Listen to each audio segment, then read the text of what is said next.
Welcome to the Build Better Blueprint, the podcast where we discuss the foundations of real estate, entrepreneurship, and personal growth. Join Christian Cardamone as he shares insights, strategies, and stories that will empower you to level up your business, your lifestyle, and your impact. Let's build a better blueprint for success, starting now. Hey, thanks for tuning in. This is Christian Cardamone, and you're listening to the Build Better Blueprint. Today, I've got an exciting guest for you today, Mr. Matt Aitchison. And I'm going to tell you a little bit about him. He brings a world of expertise to us, and I'm really excited to share his story with you guys today. Matt is an esteemed boutique hotelier, commercial real estate investor, and highly sought-after speaker within the real estate industry. With an impressive background that encompasses diverse accomplishments, Matt's journey began after graduating from UC Santa Barbara, where he embarked on a successful career in real estate sales. Through unwavering determination and work ethic, he cultivated a top 100 real estate team in the United States, as recognized by the Wall Street Journal.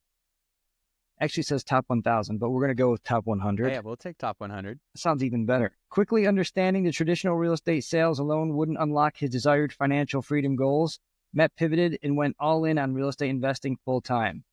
Since then, he's amassed extensive experience flipping and wholesaling hundreds of houses while concurrently scaling his passive income portfolio.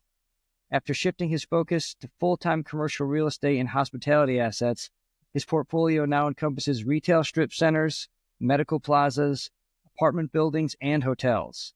Presently, Matt is the founder and CEO of Imagos Group, which specializes in the innovation and evolution of boutique hotels and commercial real estate assets, in addition to hosting a top 100 ranked business podcast in the world. Dude, ladies and gentlemen, thanks for being here today, Matt. That's awesome. Dude, thanks for having me, Christian. I appreciate it, man. So I want to tell the folks that are listening about your story. It seems like, a lot of folks, I'm a real estate broker as well. It's the genesis for a lot of folks' path into investment and big things within the industry.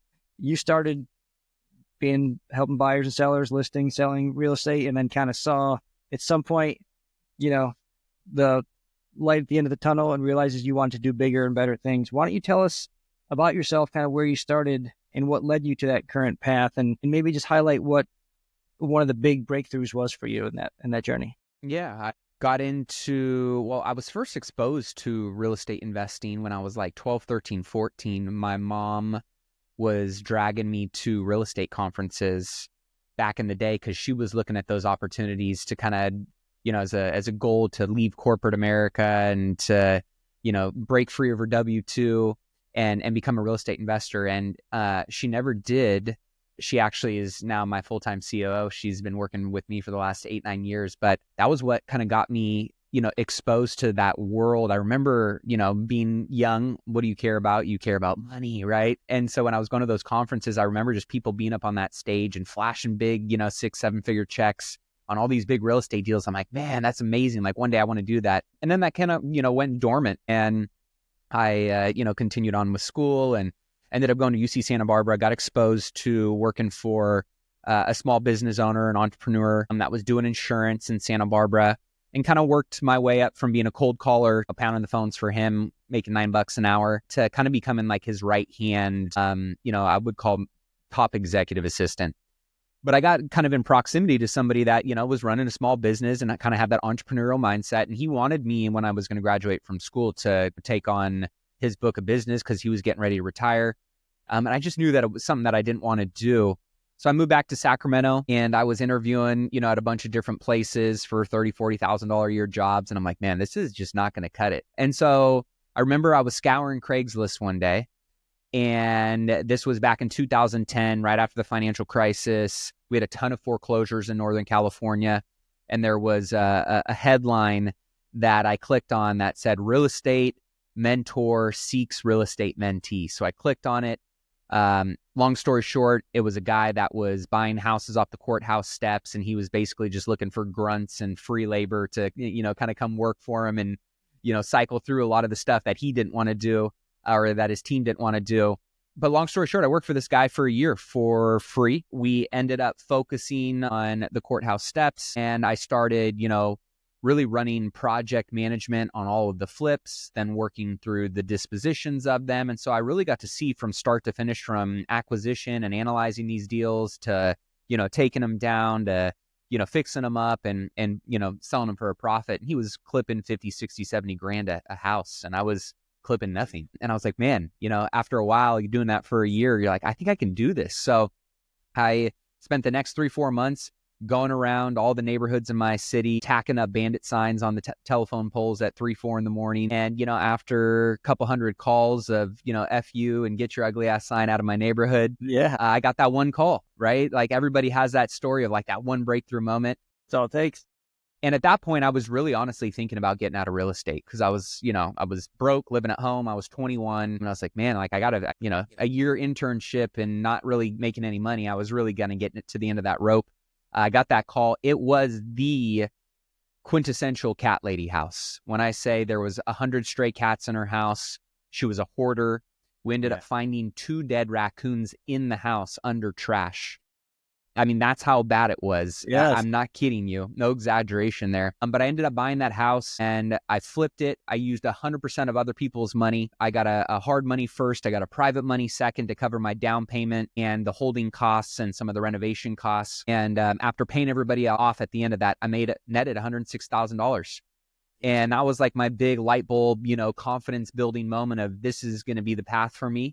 I just need to go out and find other great deals and find a way to keep bringing value to people and, giving them an opportunity to invest in something that they could make a good return in. And, I didn't have a ton of money at the time, so I had to get deep discounts on these deals to make them really appetizing to get 100%, funding. And that led me to doing 6 the first year and then, 14 the next year. And, over the course of the next decade, I've done, a couple hundred flips. But I learned pretty quickly being in real estate sales that I was not passionate about that space, very emotionally driven. I'm more of a, black and white, let's let the data drive the decisions and let's remove a lot of the emotion that is in the single family space. And so I got out of sales and went all in on my flipping business. And I did that for a few years and then I started realizing, man, I'm only as good as my last flip.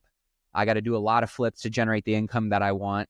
I got to start finding a way to build some passive income, right? I got good vertical income, but if I stop doing this tomorrow, I'm not going to get any, money coming in the door next month. So, I decided to start, flipping 2, then holding 1, then flipping 2, then holding 1. So I started building up, a single family portfolio and then a duplex and then a fourplex. And then I started, through experience, you get all excited that you got a rental portfolio and then you start dealing with tenants and you start dealing with toilets and taxes and all the, the move outs and them trashing your property and all the, $200 that I was making each month, over the course of the year, one person ends up moving out and all of a sudden, my profits for the whole year were gone. I'm like, man, I'm really going to need to buy a lot of single family doors to get to the level that I want to get to from cash flow. So I was like, all right, let me take a step back. Let me zoom out and just think about what I want this next decade to look like. So I kind of started, and I'm a big believer that if you're clear on where you want to go, and you're clear on when you want to get there by, there is a formula and a model that can align with you getting there, right? So I said, I want to make $500,000 a year in passive income from my rental properties. Over the next 10 years. That is my goal. So I said, let me simplify this even more. If I were to just buy one property a year, that netted me $50,000 a year, and I did that for 5 or 10 years straight, I'd be on that path for $250K or for $500,000 in income. Yeah. So now I just got to figure out what kind of properties net $50K a year when all is said and done. And that's really what led me into the commercial space. It wasn't single family anymore. It was, hey, if you want to get there, here's the roadmap, here's the vehicle, here's the timeline that aligns with that. Now you just got to start understanding, this space of commercial real estate. So that led me to buying my first strip center. I used creative financing on that one, which then led me to buying my first hotel and then my second, my third hotel, then, medical office building. So I've followed that model year over year over year, some years 2 or 3 now. But that was really the goal, right? Of just like simplifying it, getting clear on what those stepping stones were and just kind of getting into action on it. And I've always been a believer in, I knew I've never been the fastest, smartest, or strongest, but I'm a really hard worker when I know what the goal is and what the goal requires to achieve it.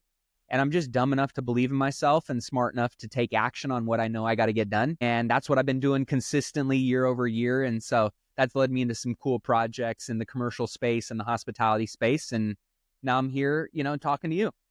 Dude, there's so much to unpack there. I jiggled a minute ago because I was having PTSD talking about the tenants and the turnovers and all that stuff. That was me having an actual physical reaction to that. But it's I could see it a mile away just when you were telling me about this career path and how what you were into was, the black and white of it, the analysis, the finance. It was this just stinks of commercial real estate all day long, and it's so it was obvious you were going in that direction. It seems like you figured it out kind of organically based on what you liked and didn't like about the asset classes that you were maneuvering in the meantime. But it's crazy that you had such good,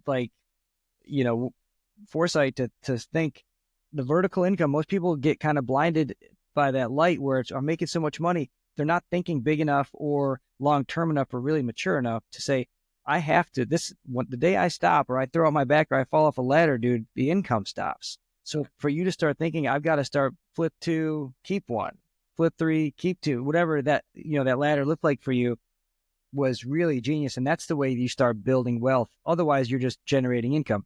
And both are great, but if you do them both in tandem, that's how you can take giant steps in really compressed time as far as building wealth. Yeah. That's awesome, man. And I was kind of, my next question is every successful person follows a blueprint, right?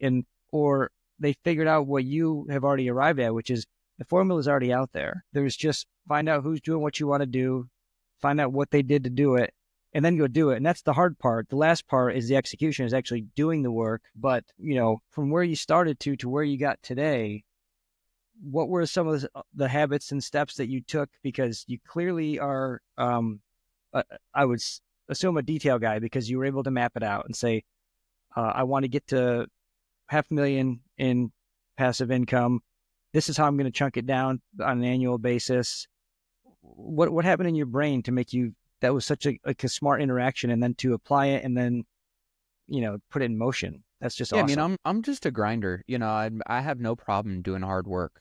I have no big, head in the clouds guy, but I'm very swift to take what happens in the clouds up in my mind and bring it down to the dirt and really just get into the trenches. And I try and tweak and pivot and adapt very quickly. The people that I have seen and modeled, a big part of it is being around the right people. I've had a portion of my life where I was around the wrong people, and, that got me expelled from high school. That got me arrested in college. And so I was forced with my back up against the wall to make some decisions around my life and experience and go through some hardships that led me to, learning more about who I am and where my strengths and my weaknesses are.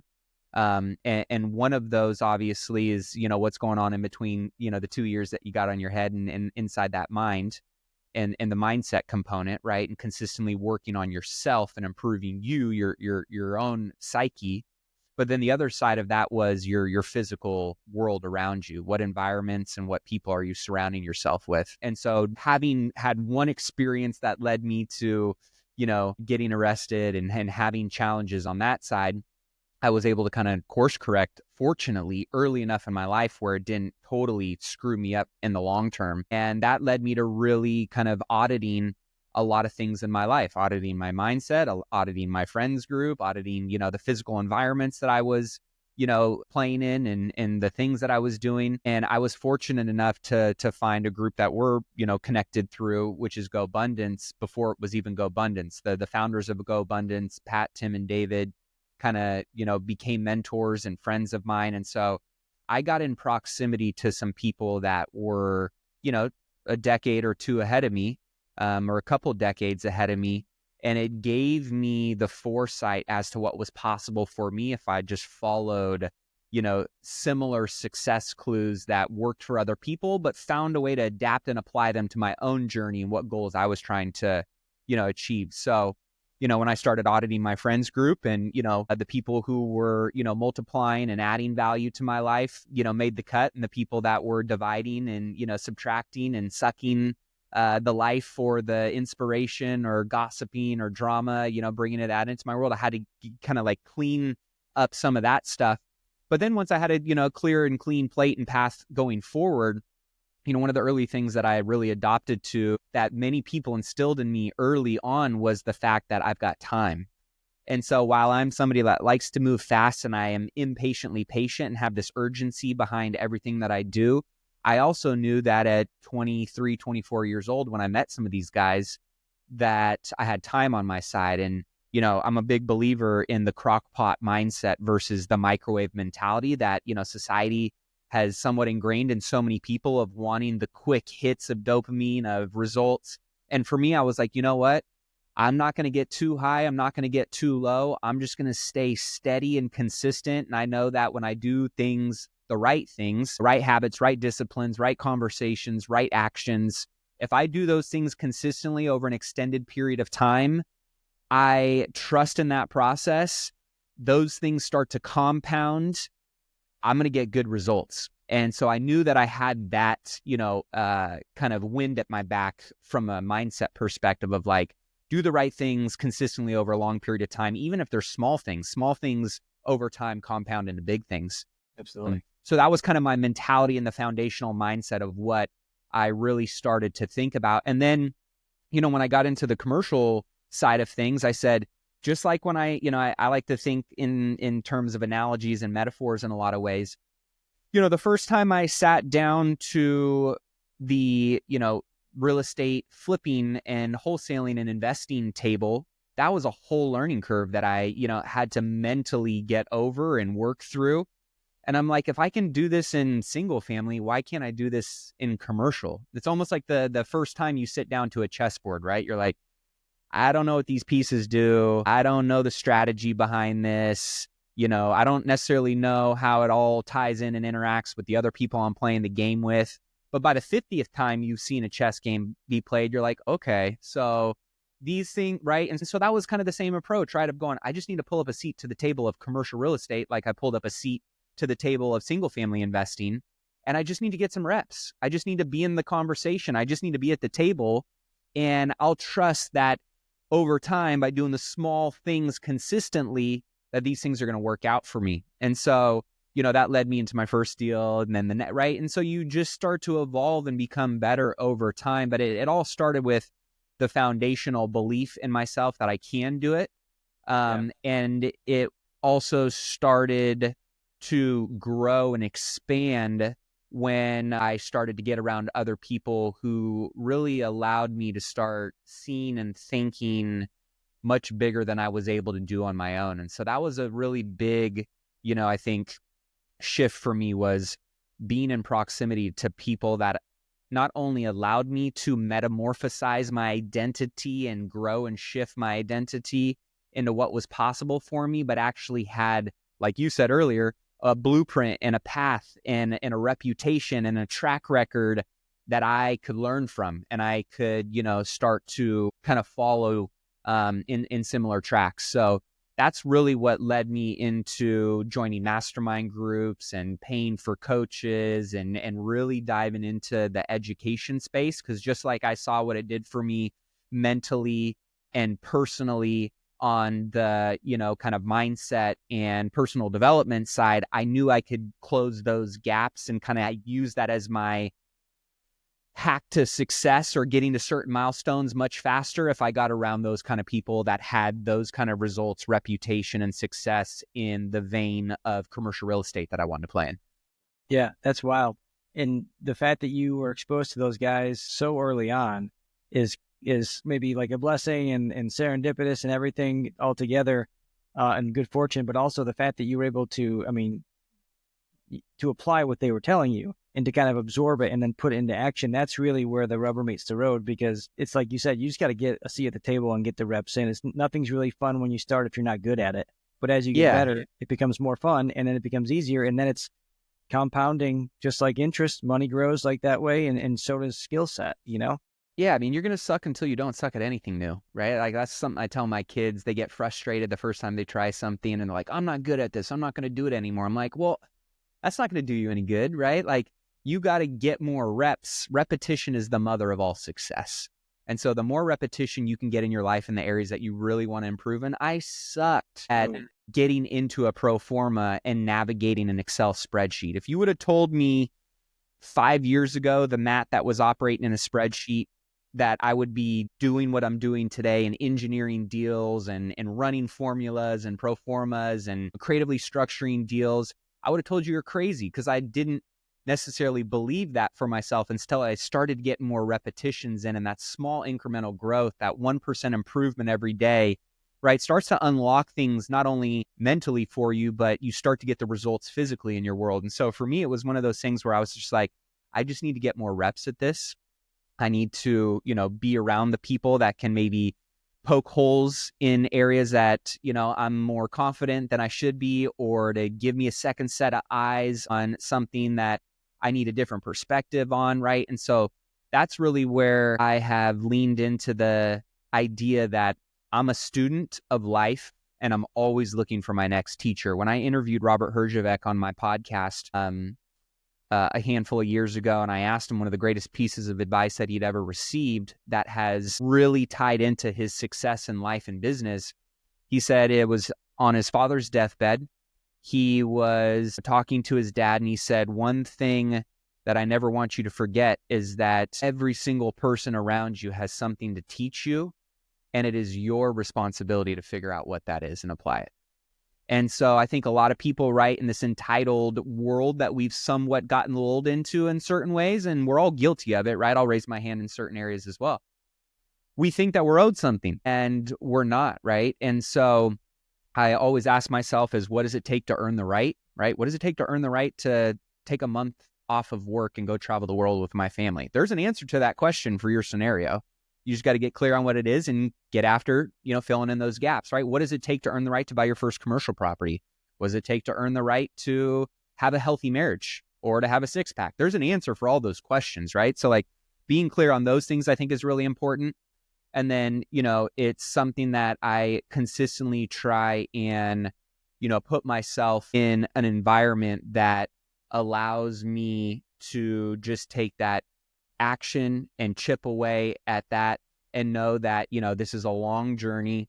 And when I do the right things consistently over time, I'm going to trust in the results. And, oftentimes I always say it's more about it's more about effort than it is results for me, because I trust the results will eventually come if the effort and the intention behind what I do is 10 out of 10. It's kind of like when you're playing sports, no matter what the scoreboard says at the end of the day, if you gave it your best effort and you worked your ass off and you trained and you prepared and you left it all out on the floor, you can live with the results, right? And that's something that, I've got plenty of, failures behind me. I'll say that. I'm consistently failing on a daily basis. I have failed a lot to get here. And those failing forward moments have been some of the greatest teachers. So you can't use that, initial, I'm not good at this, or I'm not that kind of person, or, I don't think that's possible for me mindset. That is a guaranteed way to just never get the results that you want. I'm almost overly confident. I try and remain humble always to know that, hey, I don't know it all. And I got to surround myself with people who are way smarter, faster, and stronger than I am in the areas that I'm not. But I think it's really, really important to, put yourself in those types of situations to know that you're not always going to be good. And it's the failing forward moments that you got to come back to the table, because that's where you can get the ROI on the learning lesson of the failure to capitalize on it going forward. And I think that's something that a lot of people shy away from, is that discomfort, those fears become bigger than the belief that they have in themselves. And I always say, like, be overly confident in your ability to figure this thing out. And if you surround yourself with the right people, they will help you build the safety nets in the areas that could be catastrophic for you. But just know you're going to make mistakes along the way. And that's just part of this process. Yeah. You said it very well. I think what the big theme that I see when you're talking about this, so is mindset is the biggest piece of that whole puzzle, because you just have that one big frame that you look at all this through, and it's positivity. It's the fact that you have a responsibility to perform. You have to actually do the work. You're not entitled. And then you have this proximity principle that you exercise regularly, because that exposes you to the expertise and the support that you need to do that. So, and the fact, when you say, a lot of people say we failed at this, but even just hearing you say we failed forward, it's wired into you. And that's the mindset that you have to look at that, because I agree with you. If someone falls on their face and then they don't get back up, then they've wasted that experience, and they don't realize how close they could have been to something that they might have worked very hard to get to. And so, success doesn't come without failures, and it doesn't come without setbacks. I mean, you say you fail forward a lot. What are some of the bigger ones, or something that you kind of really struggled with lately that you've overcome, and how did you do that? Yeah, I mean, I've got a lot of failures on, the personal side, right? And early in my journey, the person that I was back then is not somebody that I would be proud to say I am today. And it is also a key component of what has built me into who I am today, and the mindset and the perspective that I have, right? Getting expelled from high school is embarrassing, and it was frustrating. Getting arrested in college, right? And you think that you're, facing some pretty significant repercussions for your actions and, who you say you are. And, my audio and my video were totally misaligned and incongruent with who I said I was, so those were some big learning lessons that allowed me to grow into and have an opportunity to become the person that I wanted to be, right? But that required a lot of work.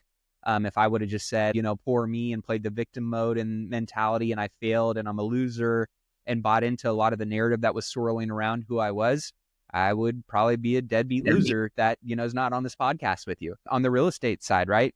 I've made bad hires. I've made bad investment decisions. One of my bigger ones that I thought I, was some hotshot flipper. And so I bought my first development project. And development is a lot different than, remodeling a house, right? All about that on your development experience. Mm-hmm. Going through on 2 of my hotels, I had a partner, and there was, without getting into too much of the details, misalignment with the partnership. And he tried to kind of take advantage of me in the exit and force me out of the deal for a very significantly less amount of money than what I was owed. And going through that whole process of, dealing with attorneys and being in a legal battle with somebody that you thought was a lifelong friend and that you trusted, right? Those are all, moments that I wouldn't necessarily consider failures, but they were adversity. And the adversity, I don't have many, profound teaching moments when I am winning big in life.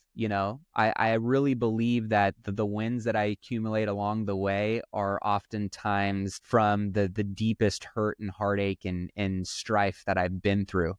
And I have the greatest insights and lessons learned when you think everything is crumbling around you, and when you're stressed out, when you're losing sleep. And don't get me wrong, that's not for the faint of heart. And I don't encourage, people to intentionally put themselves in those situations. But when you go and try and live an extraordinary life, and that is requiring you to do extraordinary things outside of, let's say, there's 8.5 billion people on planet Earth. And, the people who are achieving success, even at a 6-figure income level, are in the top 10% of human beings on the planet for quote unquote success financially, right? So you're going to have to go and do things and experience things in ways that most of the population is not going to relate to. They're not going to have similar desires to achieve those things. And when you go through that stuff, it requires a lot of you personally, and you're going to be forced to grow. And so the way I look at it, as I've gone through different hardships and challenges and overcome things and had wins and losses, I think for me, more so, the way I measure success in my life is not how many commas and zeros I have in my bank account or on my balance sheet at the end of the day, not how many properties I've accumulated, not how many trophies, I've got up on my wall, or plaques, or, how many write-ups I've got on the internet. The way I measure success in my life, and ultimately is kind of the mantra of why I do what I do, is I want to get to my deathbed.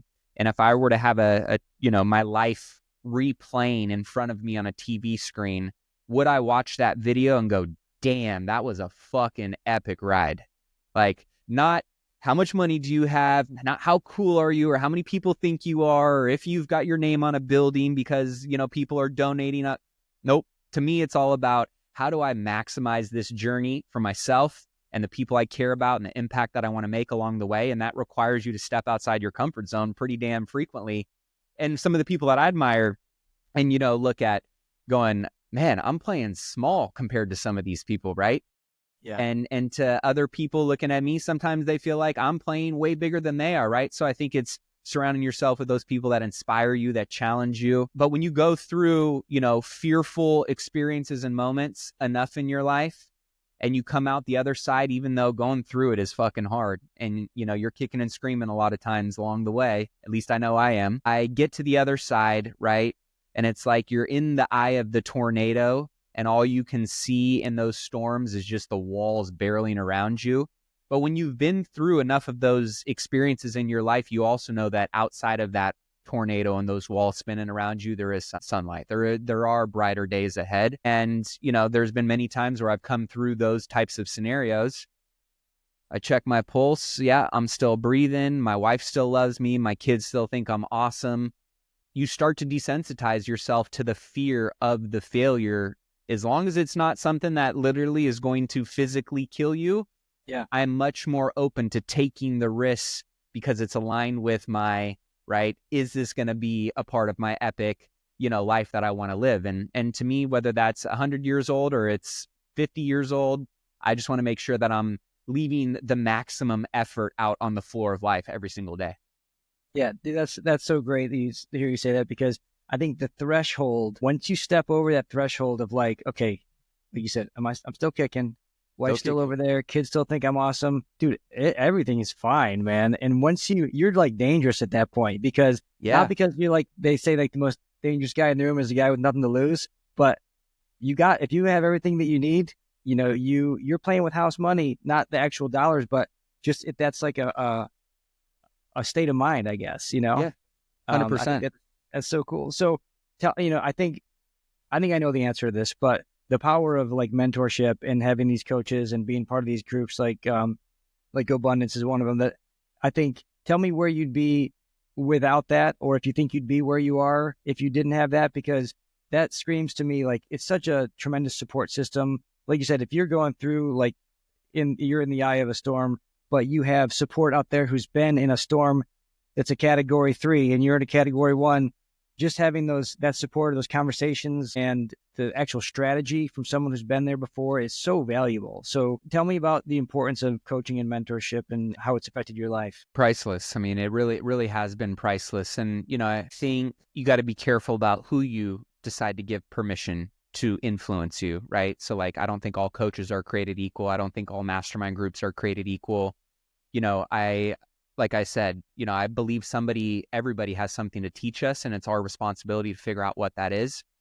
But just because somebody can teach and influence and enlighten and inspire me as a commercial real estate investor doesn't mean that I'm going to look to them to influence me or mentor me as being a great husband or father, right? Or in my health. So, I really look at each individual opportunity to connect with somebody that I can, learn from them.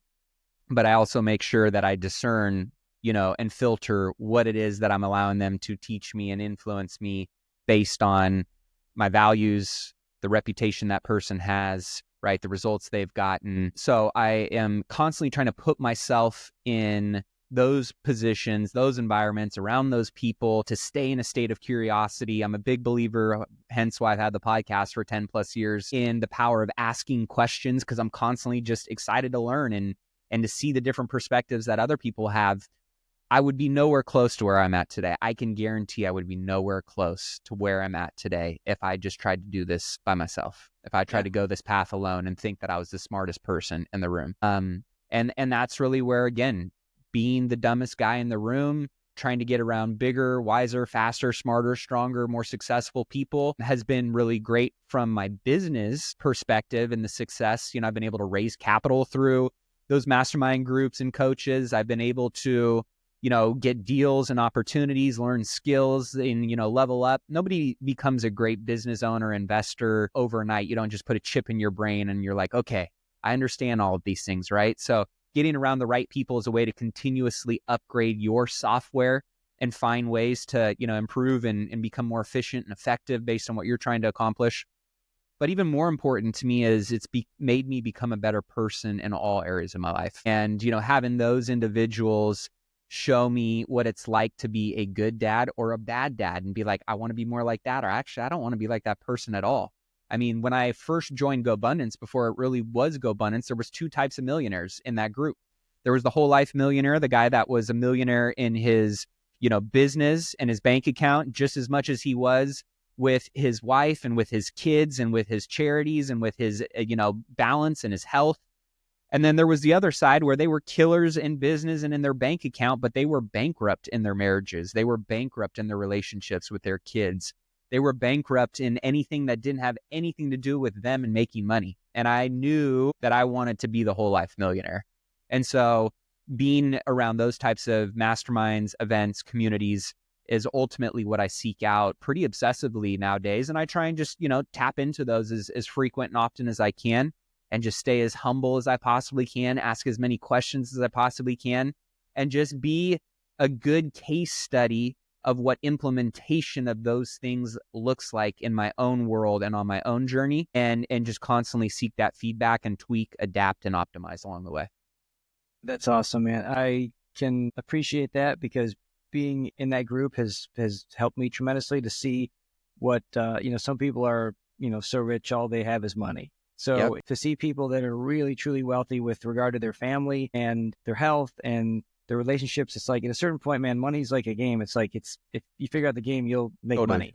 But the hard part can be some of these other things. So the fact that this group offers, and just like any group, there's good apples, bad apples, but this is a very well-rounded group that has people that can support you in one lane, if it's just health or wellness, or if it's just family. The trip in Utah, man, I heard a couple guys speak, and it just, with regards to their home life and their relationships, and that was some of the best things I took away from that trip. I mean, I learned a lot about finances and other important things as well, but that was just really a good experience for me to see guys like that. So I second that, man. I think mentorship and being around the people that you want to become, and I cringe, dude, all the time, because when you say that you want to be the dumbest guy in the room, I remember like a long time ago when I was like a different person in a conversation, I said to someone, I want to be the smartest guy in the room. And now it's like, I want to be the dumbest guy in the room, but I want to be in the best room. Yeah. And so that's where being a constant student of life is so important to maintain that headspace. Because if you think you got it all figured out, man, I got news for you. Yeah, 100%, right? Just staying humble. And it's always the people who talk the most that are either the most insecure or really not the ones that you want to be learning and growing from anyways. But I think it's really, really important, especially in this day and age, community and connections, and surrounding yourself with people that you can do life with, that you feel aligned with, from whether it's a values perspective or a goals perspective, or hopefully all of the above. Especially for men, it's like, as I've been fortunate enough to have a lot of great friends and mentors in my life, as I, get out and talk to more and more men, I realize how many men don't have that. There's a lot of constructs that have been around for a long time that have somewhat siloed a lot of men from opening up, being vulnerable, sharing what their challenges are and what they need help with. When you get around other people that are just like you, that have very similar goals and aspirations and, experiences, and you can collaborate and, add value to one another, it becomes this 1 + 1 = 10, not 1 + 1 = 2. And so I'm just a big believer in, whether it's a niche down community or it's more of a group bucketed, overarching community that, covers a variety of different topics. Like, just getting connected to quality people will enrich not only, your personal life and who you become as a human and evolve and grow into. It'll, enrich, so many other people along the way. And I think that's something that deep down inside, we all want to make a difference and an impact on other people's lives outside of ourselves. And those types of communities align you with people that share those types of similar sentiments. So I'm constantly seeking those spaces out. Yeah. And so let's kind of lean into that for a second, because someone like you, who our listeners might say, man, dude, this guy's got it all figured out. He's already in some of the best masterminds, best groups. He's got a track record. Where do you go to find these things? Who are you learning from now? What books are you reading, or podcasts, or what kind of information are you gathering, and where do you go to seek it? Yeah. I have constant daily, reading that I do. I don't really, it's so many people ask me about podcasts. I don't listen to any podcasts at all. I get little bite-sized clips and sound bites, on Twitter or Instagram or, those kind of things. But it was maybe 3 or 4 years ago, because I've been on a pretty heavy personal development and business development journey for the last, decade, 11, 12 years. And I found myself getting a little bit burnt out. And I was like, I am a big believer in, always be looking to grow and expand and, put an extra tool in your tool belt, sharpen your axe a little bit more, right? I love that analogy of like, instead of taking 10,000 swings, at a tree, right? Sharpen your axe as long as you need to take, a fraction of those. And so for me, it was like, I've got everything I need within me to get to the levels that are currently in, my vision. I just need to get in and execute. And I actually need to eliminate a lot of the noise. I think a lot of people seek enlightenment and seek an edge and seek something external. And when they get that, then they're going to be able to unlock that. And my belief is that it's already within you. You just need to get into action more and just become more aware along the way of where you're really good at and where you're not so good at, and make those necessary adjustments quickly. And so I'm a big believer that, velocity and decision-making and whether that's doing something or stopping doing something is, going to lead people to quicker results and enlightenment. So I go to masterminds at GoBundance. I have my own mastermind group that we put on events. I have, a handful of people that I call my board of directors that are kind of in my core categories of life and pillars of life that I reach out to and stay in touch with consistently, that I seek, mentorship and wisdom from. But there's just so much noise out there and so much stuff that I think is actually clouding people and distracting people and pulling them out of their zone of genius, that I try and eliminate a lot of that stuff. So what I do, I call it niche learning. If there's a particular topic or skill that I really want to elevate in, I'll find the expert in that and I'll kind of binge their content and go in on their stuff. Mm-hmm. But I don't just read, I don't just listen without purpose or intention. Everything I do that is based on consumption has a very intent purpose behind it. And that's generally going to be around building a relationship with somebody, or it's going to be leveling up a skill, or it's going to be moving the needle forward in some physical aspect of my life or my business that is very specific to that topic or that outcome that I'm pushing towards. So whereas in the beginning, I was like, I want to learn this and I want to learn that and I want to, those kind of things. And I really eliminated a lot of that. So no more podcasts for me. When I am reading, it's on a very specific niche topic. And when I am, trying to connect with people or go to events and masterminds or coaching, it's always with a very purposeful intention in mind. And that's kind of where I'm at right now, my journey of learning, growing, mentorship, and, what I'm kind of reading and tapping into. Nice. Just being specific and like a less is more, concentrated, focused, and intentional. Yeah, I've seen, and I've been a victim of it too, man. There's so many people out there and there's so many directions to go to. And you could spend, I personally can speak to this. I remember looking back at my calendar a few months ago and it's like, I got like 3 Zoom calls a day every day this week. Like, when am I going to fucking do work? Where am I going to actually apply some of this stuff? When am I actually going to go and so I kind of had to dial it back a little bit as well. But walking that line of consumption versus action is important to see where you are on that scale. So I think that's important. Tell me a little bit about, because you're in the marketplace, commercial real estate. I want to, we're getting short on time, but I want to make sure we can talk about your community and your program. But where do you see some of the biggest opportunities in today's market right now? And what should like new entrepreneurs or investors be paying attention to? I believe right now in the commercial real estate space in general, it's a challenging and choppy market, but I'm a perma bull. Every bear market, there's always a bull opportunity somewhere. It just depends on, who's out there really hunting intentionally to find them. So, and when you're only, like my model, right, is when you're only looking to find 1 or 2 good deals a year, you can find those. I don't need to find 20 flips a year to make my ends meet anymore. So for me, it's, really looking at this particular season of where the market is at, right? We've got the 10-year treasury starting to pull back a little bit, which is great. Commercial real estate investors, if you understand the 10-year treasury and just the federal funds rate, you understand how important that is. And I'm hoping, we'll see the M2 money supply start to loosen up a little bit. So maybe banks will start to get on board a little bit more. I think we're going to see, FOMC probably, maybe, hopefully do one of the 2 projected rate cuts this year in May or June. But I don't see that bringing a ton of relief, right? That's going to move the needle forward any significant way for, sellers and or buyers. So what does that leave us with? Well, I think this is the season of seller finance. I'm I'm in escrow. We'll see if as long as everything checks out.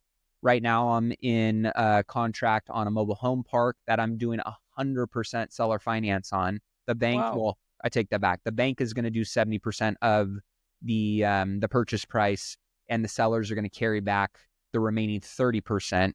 And I was able to make that deal pencil in a really great way for them and for me, because I was able to get creative with them. And so I think it's, being open to creative conversations, coaching and educating people on how to make these. If you got to make a deal work, if I got to layer in a 7 or an 8% interest rate and you're trying to sell me a 7 cap deal, there's no yield or margin for me to capture there. And it's not even worth me taking a risk right now. I'll just go park that capital, completely passive into a T-bill, and I'll make, 4 or 5% on that. Right. So I think understanding what challenges are in the current marketplace, the people who I see winning, especially in our mastermind group right now, are the ones that are being creative with their offer structures and how they're putting deals together. So I think this is honestly a fun season because a lot of people are discouraged and, a lot of money is sitting on the sideline. Great. I'm going to be the creative guy that's going to go and, instead of just putting a traditional offer in front of a seller, I like to put 2 or 3 offers in front of them and say, hey, I don't know what's going to work best for you. I don't want to make any assumptions. I can move forward on all 3 of these scenarios. I didn't even know if you've thought about these other 2, but check these out. Let's see, based on your goals, if any one of these paths can make sense for you. And let's come to the table and let's work together in finding a win-win here. And, 99 out of 100 people will say, no chance, like kick rocks. I'm not interested in that. All I care about is that one person that comes back to the table and says, let's do it. How can we make this work, right? That's what happened with the mobile home park. I'm buying a hotel next month that got foreclosed on by a bank that I was in contract on previously. I was in contract on it for 7.5. The deal ended up falling apart. I reached out to the lender and said, hey, I think this deal may come back to you in the next 12 to 18 months. Let's stay in touch. Never heard from them. I cold emailed and called them maybe 4 or 5 times over the course of the next year. Didn't hear from them. Well, 7.5 months ago, they reached back out to me and said, hey, we're taking this property back, deed in lieu of foreclosure. Wow. We want to know if you're still interested in it. And I said, of course I'm still interested in it, just not at the price that I was in contract on it for. Yeah. Long story short, I convinced the bank to partner with me on the deal. So they're leaving. I'm buying it for 4.7 versus 7.5. I'm bringing $2 million to the table. I'm getting them to leave $2.7 million of cash in the deal. So it's an all equity purchase, no debt. And I convinced them to add leave another $1 million in the deal. So they're leaving 3.6 total. And that $1 million will be for operating reserves and some initial CapEx money. Again, creative, right? Most people would say, most people I've told this to are like, I've never heard of a bank doing that. And most people I've run into and asked, they're like, I've never even seen that before. But again, creativity and just being consistent with, it's all a numbers game, right? So those 99 F-offs, no way, I don't want to do that. Okay, I'm just one more no closer to finding that one person seller situation that is motivated to have a conversation with me. So seller finance and that season of creativity, I think, is going to be a great way for people to get really cool, fun deals that still work, still pencil, still meet your goals, can still meet their goals. And maybe you're just outside of the traditional vein of, what commercial real estate oftentimes consists of based on, where the market has been in the past. Yeah, that's a good synopsis of kind of the current landscape. I think right now, so many buyers, investors are looking and it's like, deal doesn't work, deal doesn't pencil. Move on. But if you were to take some time, look in, prod around a little bit, ask some of the right questions, maybe propose some different options and circumstances, you might be surprised in what you get. And yeah, probably 9 out of 10 doors might slam on your face. But dude, it takes one, and then you step into a fucking $8 million hotel without any money out of pocket with $1 million purse to spend on fixing it up. I mean, that's just shows you right there that it's just persistence and They're out there. consistency. They're out there. They're not common, but they're out there. And I always say, I'm not expecting to get, I always tell my wife, I'm like, I don't want to have an ordinary marriage. I want to have an extraordinary marriage. I don't want to have normal kids. I want to have amazing kids. I don't want to have a normal business. So like, that's just always my mindset, right? Of like, well, that's not common. Great. I don't want to be common. So let's figure out how I can be uncommon and do things that, most people say that's wild. That's not normal, right? And so that's just my mindset and how I approach things. Well, that's how you'll get to the end of the day and watch that highlight reel, dude, and be like, fucking, exactly. That's what I came for. So, awesome, man. Well, listen, we're going to sign off here. I just want to see if you have any kind of final thoughts or wisdom, and if you can tell our audience where they can support you, where they can find you. I want you to plug your community. I think it's awesome. I've been participating in it on the Facebook group. And so I think you've got so much to offer, man, and so many different kind of avenues all under this investment and education guise. I just want everyone to pay attention. Thank you, brother. I appreciate it. Well, I mean, obviously anybody that wants to listen to the podcast is Millionaire Mindcast. We put out 3 episodes a week on stocks, real estate, and kind of personal development. Anybody that's interested in commercial real estate and the mastermind can go to Wise Investor Collective. We've got, beginners courses for commercial real estate. We've got an advanced kind of mastermind for commercial real estate investors looking to buy their first or their next commercial property. I do one-on-one coaching with kind of high net worth and people that are looking to scale their commercial portfolio. Or if you're just like, hey, I'm just trying to kind of learn a little bit and see what's, what this whole commercial real estate space consists of. We got a free kind of crash course for beginners. If you just text the word free, 844-447-1555, that'll send you a link and get you opted into a little, 5-day free mini course. So that's always a good spot to start. Or I'm just on socials at official Matty A is my handle on all the platforms. Definitely want my audience to be able to keep in touch with you. Follow your progress. I have a feeling we'll be talking to you again in the future and you'll be doing even bigger things. Thanks for having me on, brother. Thanks for coming. Folks, you heard it here first. This has been the Build Better Blueprint. Christian Cardamone, Mr. Matty A. And we'll see you next time. Thanks for tuning in. That's it, folks. That's our show. Thanks as always for listening. If you enjoyed today's discussion, please leave us a 5-star rating and subscribe to our channel so you are up to date with the latest episodes. Feel free to share with your friends and keep up the great work. You are on the right path. See you at the top.